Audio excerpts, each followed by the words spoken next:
Hello, everyone, and welcome to another episode of The Gibson Show, where today, for the first ever time, definitely not a retake, I am joined with the one and only Roth from Friendly Fire. Roth, how are you doing tonight? I'm doing good, man. How are you? I'm doing good. You had a good weekend, I hope?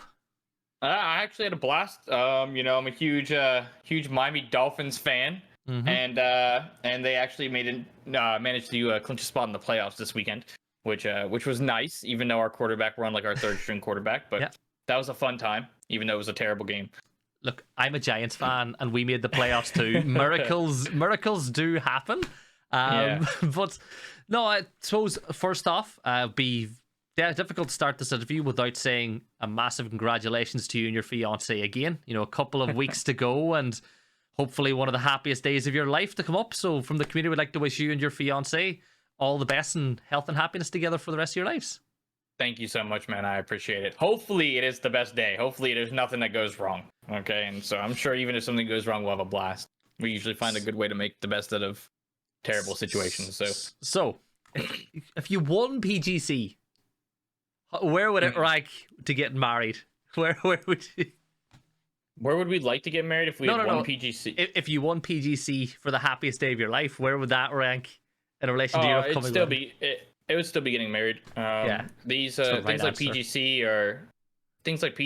and even PGI.S getting second there. They're amazing. They're amazing feelings. I don't think nothing would compare to winning, but nothing compares to meeting the love of your life and not only having that relationship that she's done a lot for me. I wouldn't be where I am as a player, as a person, as a man without her. So there's nothing that compares to that at all. As a man who's getting married in the future myself, I can say you're 100% right, and that is the right answer. You've definitely given the right answer there, Roth. So let's kick it off then. So you are, of course, the one and only Roth from Friendly Fire going into 2023. Obviously, still hoping to maybe pick up an org over the course of this year. So nice. It would. So why don't you introduce the world to the roster that you're going to be taking into the season? So this is actually going to be our first week with the full roster coming up here. We just picked up Sharpshot as our fourth. It was obviously I have a lot of experience with Sharpshot. We've had some differences in the past in terms of like just how we see like warm up and stuff like that, but the best shot we have at making PGC is together. And I think him and I both know that, and we're best of friends. We hang out all the time after around, we live close to each other. Sorry, I'm fumbling there, but we're good friends. We hang out together outside of the game, and at the end of the day, he's an amazing player. So it's only on us to overcome those differences. And when I came back and wanted to start a new team, I wanted to look for two other players that were very similar to Sharp in terms of just mechanical skill that can frag, because I think I'm confident in myself to put us in the right spots to do the right things with their help, of course. No one can do it alone. And Maji and Corsac fit that. Corsac's a grinder, plays the game all day, and so does Maji, and I'm excited to see what this year has for us. Yeah, as I said, Belgian boogeyman, and then Maji is Maji's a player that I think you've said it in the past. He's incredibly underrated, and Purdy as well. When I was talking to him about players that he really thinks should be rated a lot higher, Maji came up again. iJam, as I called him when I started casting, because he had his alt name on and nobody told me. But honestly, I think you're pretty happy with the roster you have, and I know that your ethos is about controlled aggression. You're not going to do anything reckless, but you're all about trying to keep teams on the back foot and keep on the front foot yourself. With that and the players you picked up then, you're bound to be pretty happy, because Corsac, Maji, and Sharpshot, they are highly aggressive players.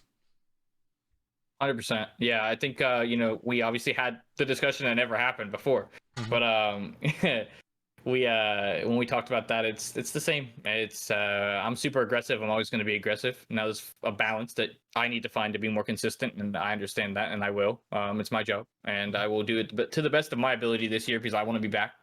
But having them understand that, and the trust they have in me is amazing. And obviously trust comes and goes as you have highs and lows, and that's understandable. It's about finding the people that are gonna understand that we're all in it for the same goal, and that we're going to give each other, 150% no matter what happens. We're going to have a stretch of 4 or 5 bad games. It's going to happen. Every team has it. But can we bounce back on the 5th or 6th game of a day and be like, hey, let's close this gap a little bit so tomorrow we don't have to overcome 60 points.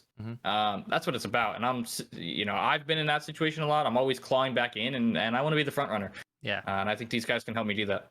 So when you're talking about, trialing players as well and building your roster, would you rather bring in a player who is really mechanically gifted but makes the odd couple of bad decisions and you would teach them how to make better decisions? Or would you rather have a player who situationally does really good things but the mechanics aren't quite as good? Like, which do you think is easier to teach a player coming into a side? I think there's got to be a balance. You can't teach mechanics. You can't teach raw skill. You can teach other stuff. I can help people along with GoBang and the other experienced players on our team can help anyone learn how to play scenarios, and as long as they're willing to learn and willing to listen, you can go far with that person. But I don't know. I think there's something that in my past I've tried to have a lot of help, and I've had past teams with whether we've had co-IGLs or other things like that where I don't think that's the way for me anymore. I think I've learned a lot from them. Like I said in the past, Wooly taught me a lot. Kanan has taught me a lot. Ex-teammates from way back in the day I've learned a lot from. So I think and I know I'm capable of doing it all alone with the team doing the proper scouting and giving the proper info and even breeding ideas. I can't formulate every idea by myself. It's on me to listen to them and on them to listen to me when I make the call. But I'd rather have people with just straight mechanical skill and just understanding their positioning. If they can understand how to play their life and value their life and they win their gunfights, I know that sounds like I've covered every base, but I don't really need somebody to help with the other stuff in the game. No, I like the way that you're so open and honest about what it is you're looking for when you're building a roster.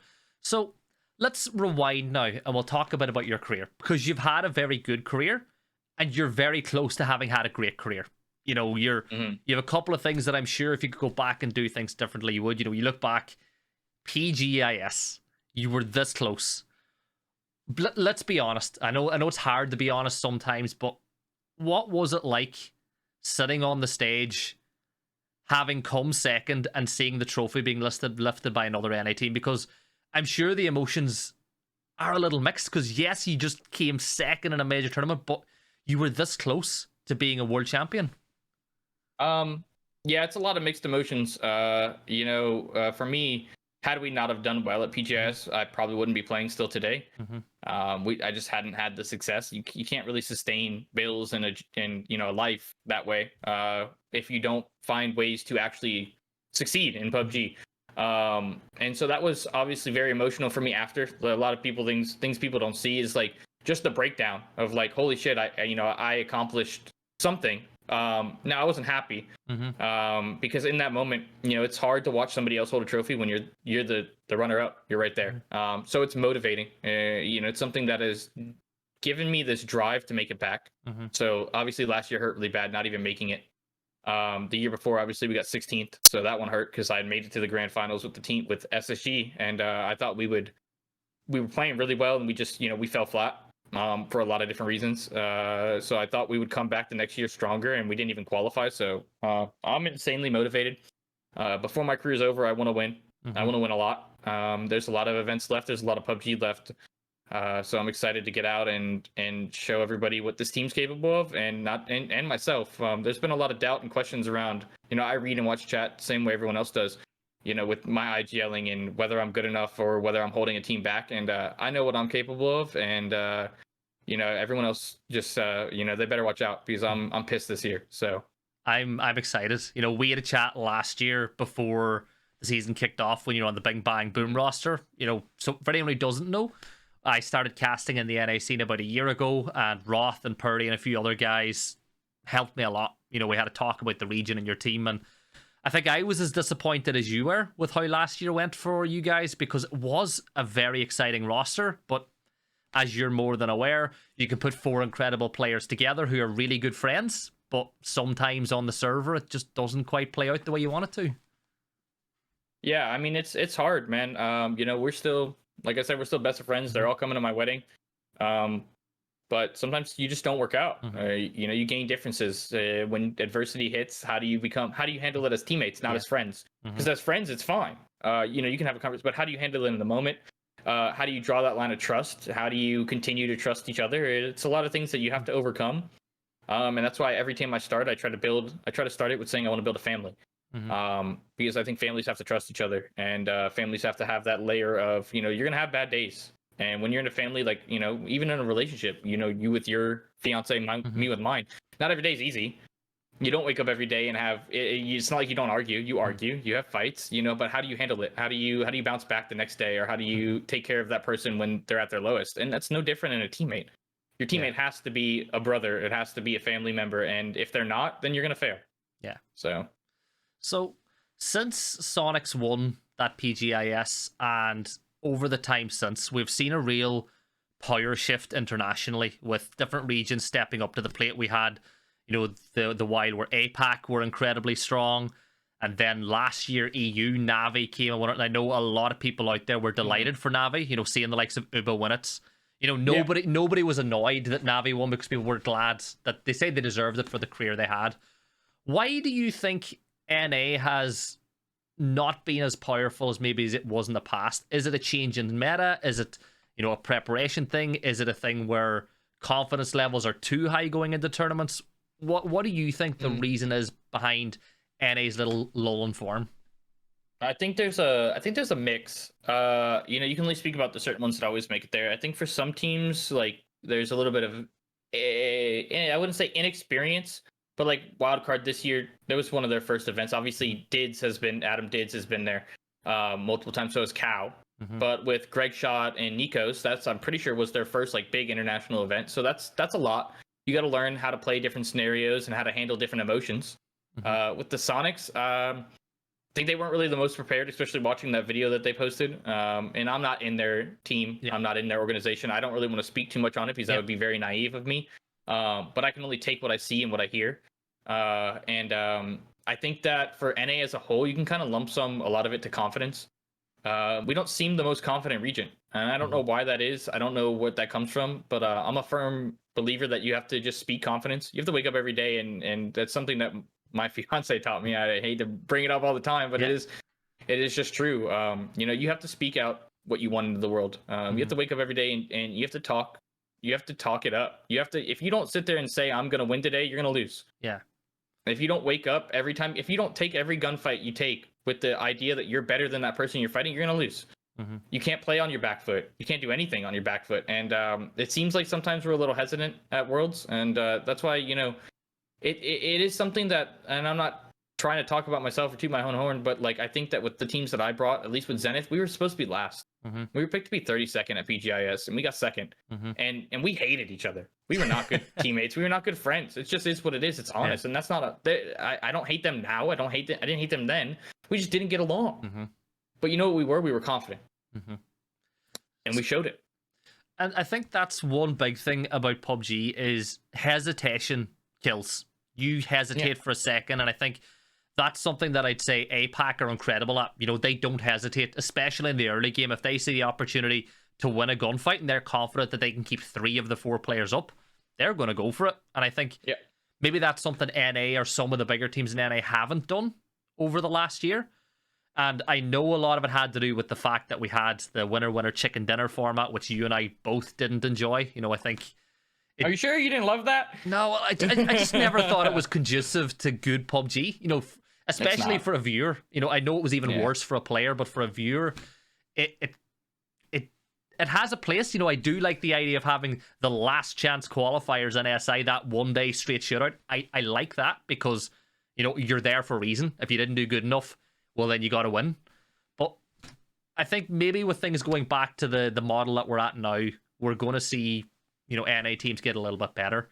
So looking at this year, everyone looking and would say the big 4 in NA at the moment, having seen nothing of 2023, just basing it on last year, would have been Sonics, the XE United roster, Luminosity Gaming, and Wildcard.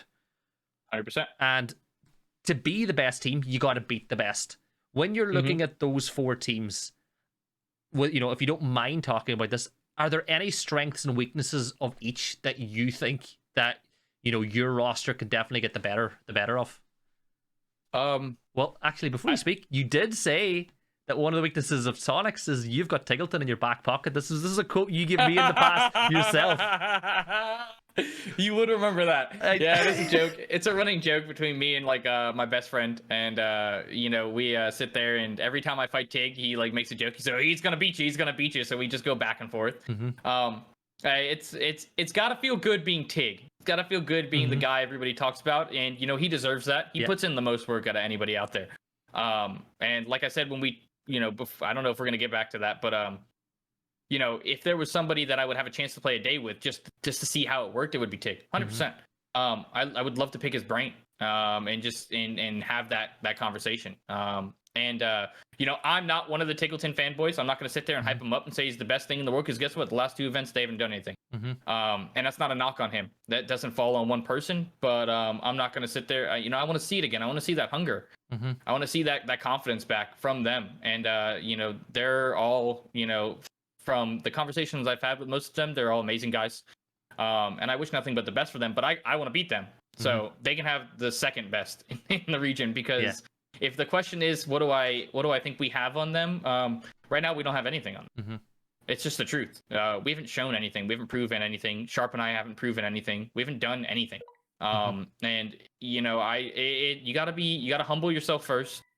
And then you gotta work day in and day out. And the one thing I will say that, you know, when you talk about the Sonics or E United or whatever, when we're playing scrims and you have a lobby and it's a terrible lobby, I get not mad, but I tell my guys to treat every team like it's Sonics. Because sometimes you'll have people start seat swapping or doing things they wouldn't do if they were in a real event. And if you don't treat every team fight and every fight like you're fighting the Sonics, or like you're fighting E United or Wildcard or Yahoo, you're never gonna get better, and you're never gonna beat them. It's no different than, you know, if Liverpool goes out tomorrow and plays the worst team in their division or conference, whatever you guys call it, you know, and they start, you know, they're not going to be able to goof off. They'd be pulled. The players that did would be pulled out of the game. Because you have to teach discipline. Yeah. So then, looking, I suppose, you know, away from your team and the top 4 teams, one of the things we spoke about and we're going to talk about again was building your fantasy team in NA. So if you had to build a roster around yourself, but you couldn't pick current teammates, who are the players out there that you would just love to have on your team? And, you know, you already said Tig's all at that list. So who would you have as the other 2? Yeah, I mean, first, you know, obviously I think Tiggleton, I think anybody in the world would want to play with Tig. I'm only going to keep it NA because that's where I have the most, you know, well, OS too, because they're part of it. But, you know, I'd love to see how Tig plays in an aggressive, more aggressive mindset with me, because I want to push everything. I would love to see how he handles that. And then Alo is, you know, you have all the talks about Alo being one of the top, you know, AR players, and everything I do is very aggressive, so I would love to see that for sure. And I think we have to snag Luke 12 too, because I've always just something about him, like I don't get to see enough, but I would like to see more. And even to throw just a 5th in there, because I thought about this conversation the other day when we talked Nikos. Yeah, I would love to play on a team with Nikos, even if it's just for a day. I think the kid is just remarkable. Not only is he just an amazing person, I was with him in PGC, but he's insanely talented. So scanning NA and looking at the young talent coming through, because there is a lot. I think we're actually kind of blessed in NA right now with the amount of young guns that are coming through. You've even got some guys playing in scrims who haven't edged in yet, but they've shown a lot of potential. Is there a player out there in that list, once again, not in your team, that you think has all the tools to be a top 5 worldwide player, to be somebody as well known as an X-Left or a Tiggleton? Who do you see as being the guy with the skills that could develop into that? I actually don't. That's a hard question for me, because I'm not in that. You know, I don't pay attention to that a lot. You know, for me, when I look at the younger talent, you'll see when I try a lot of people out, I stay away from that. Just because for me, I've been burned too many times in my career by people with not enough maturity. And that's not a knock saying that they do or don't have it. I don't know, but I don't want that risk. When you're young, I've been 18 once. I know how it is. You've been 18 once. You know how it is. I am looking for people that have like certain work ethics, and I don't think young people have that as much. And that's not saying some can or can't, because there are definitely some that do. but I think to say is who's the next Aches left or something like that, it's too hard to tell with any of them right now because it's not like it was back in the day. I think back in the day you had the U18s were Snakers and Kickstart and Shinboy and everybody just was like, holy wow, that team is crazy, or they're mechanically gifted. I don't think the U18s are the same on that level right now. It just, and maybe I just don't see enough of them. Maybe I'm not paying enough attention, but if I am, that's on me. Yeah. Well, I think there's a couple of guys come through that definitely have a lot of potential, but it does take hard work. You don't get to the level that Tig or X left's at without putting in, tens of thousands of hours and then tens of thousands more. It takes 100%. It takes a lot of hard work to get there. So now we're going to talk a little bit more fun. So we spoke about the fact that you see Tig as the player that you beat the most whenever you're in gunfights. who is that player you hate playing against? Like, who has your number, or who's that player when they're pushing you? You're like, oh no, it's this team. You just don't like playing them. It's not even the team, because I think we've done pretty well in the past as a team. But I think listen.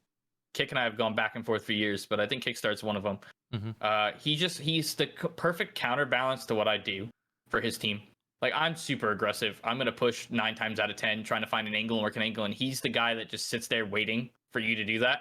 And if I die in his Kickstart, it just makes me go, dude, I knew this was fucking coming. Excuse my language. Like, I knew it was happening. Like, it's like, I shouldn't have pushed because I knew E United was ratting here. And it's like, he's much more methodical in the way he plays. And I'm very, I will catch people off a lot because I'll do things people don't expect me to be doing.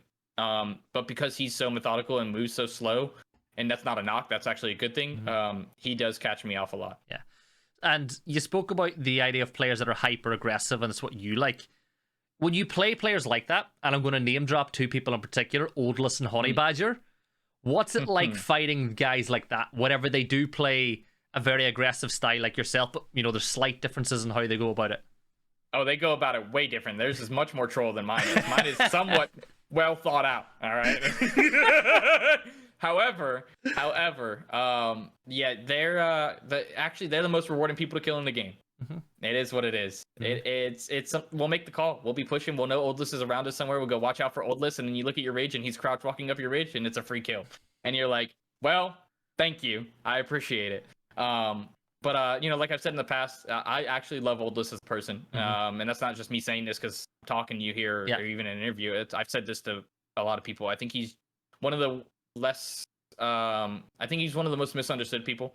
I think there's a lot of troll to Oldless, but there's a lot of good as well, especially what he does in his personal life. And I cannot say the same for Honey Badger, just me being honest. But it is what it is. And I definitely think playing and fighting them two the most is the most rewarding kill. Yeah. So as we're coming to the end of the interview, I want to step away from PUBG entirely, because we've spoken a lot about that. Let's get to know you a little bit more. So Roth, when you've done scrims, you've had a long day, you've been playing all day, what do you do to kind of unwind? Like, what are your hobbies outside of PUBG? Honestly, I need to be more proactive. I definitely need to get outside more and exercise. My body hates me right now. However, aside from that, I like to play golf here and there. I've been trying to take my fiance with me to play golf. That did not go well. She broke my driver the other day. I don't know how. So she's never going with me again. But yeah, I like to do some golf on the weekends. We like to go. We go hang out with my family, watch some football. So at least we got one more week of that. Probably only one more week of that. But yeah. Other than that, I play some WoW. I raid with Keenan on Tuesdays and stuff. We do some WoW raids and stuff, and that's been fun. But yeah, I just try to find ways to decompress. Playing PUBG for a living is stressful. It's no different than most other jobs. Every job is stressful, but especially when you play a video game forever, you got to find ways just to take a step back and find one you enjoy. And anything you want to say to the what we hope will be many friendly Fire fans and Roth fans going into this year?